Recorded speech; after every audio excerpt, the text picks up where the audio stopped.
Ladies and gentlemen, today, petrol is selling across Nigeria for an average of 1,000 naira per litre. Value-added tax is climbing to 10%. According to latest news from the government, inflation is above 30%. The naira is exchanging at 1,650 naira. But one thing is certain, Nigerians will adjust.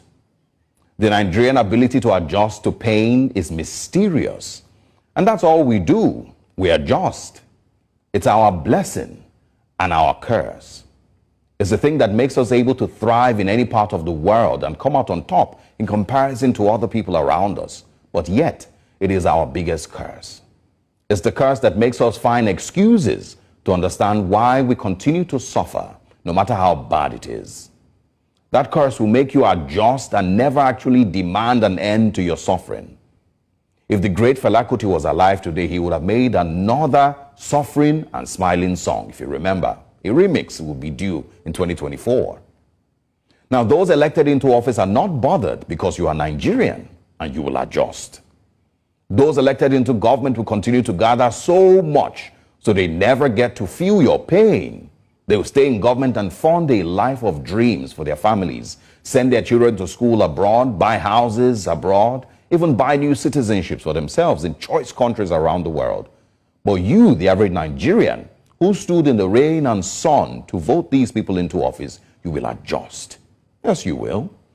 Your earnings will remain the same year after year and tenure after tenure. Your salary and your earnings will remain the same or even lose value to inflation. But the Nigerian in you will adjust. Some will even have time to be tribal bigots while they adjust. You will have time and mental space to know who is Yoruba and who is Igbo and who is Fulani and who is from Abakaliki. But the Nigerian spirit in you will never actually say enough is enough. Instead, you will adjust. There's nothing like being pushed to the wall for the average Nigerian. The average Nigerian will move from eating 3 meals a day to eating twice and to even eating once a day if you're fortunate enough.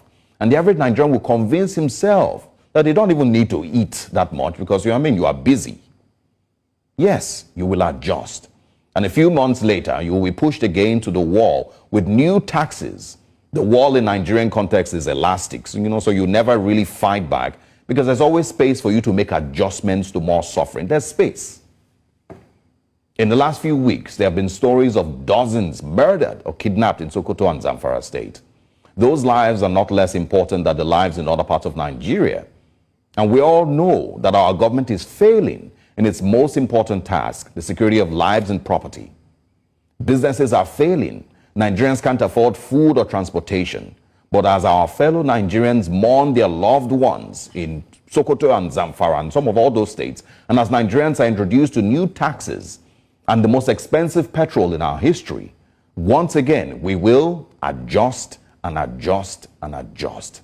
Because that's all we do. And it's what we are good at. Good morning, Nigeria. Here with this journalist talk. Nigeria is the only country in the world that can tolerate and take all this nonsense that their leader they are doing to us. It's only Nigeria. They will adjust.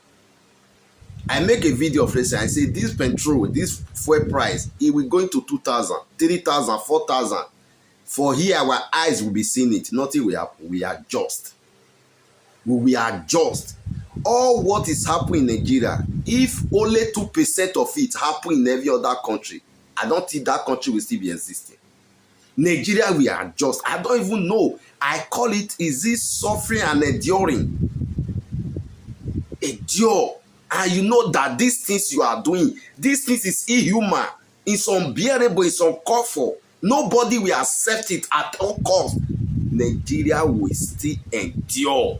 They will still take it. And this leader, they know that these people, no matter what they do, no matter their policy, no matter their hardship, no matter everything they do to them, no matter the injustice, they are going to endure it. They will adjust. Just as what these journalists talk, they will adjust. They will continue to adjust until everybody enter grave. These people, they are living luxury. And you are living on a wanton poverty. You are enduring. Nobody will come out to say, no, enough is enough to this. People, you go to comment section, People you see Yoruba, they are fighting Hausa, they are fighting Yoruba, Igbos, and different that. And this is what our leader want to hear. They want to see.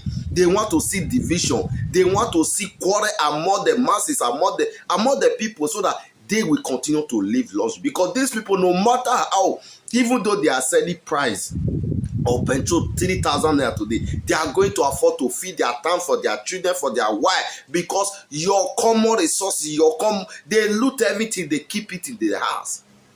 Their children are living abroad, they are schooling abroad, their medical heads, they are sick, they go to abroad. They don't even live with you. They don't live with you in the country. They don't just live with you. You are your own. You don't have a leader, you don't have government. As in Nigeria, you are your own.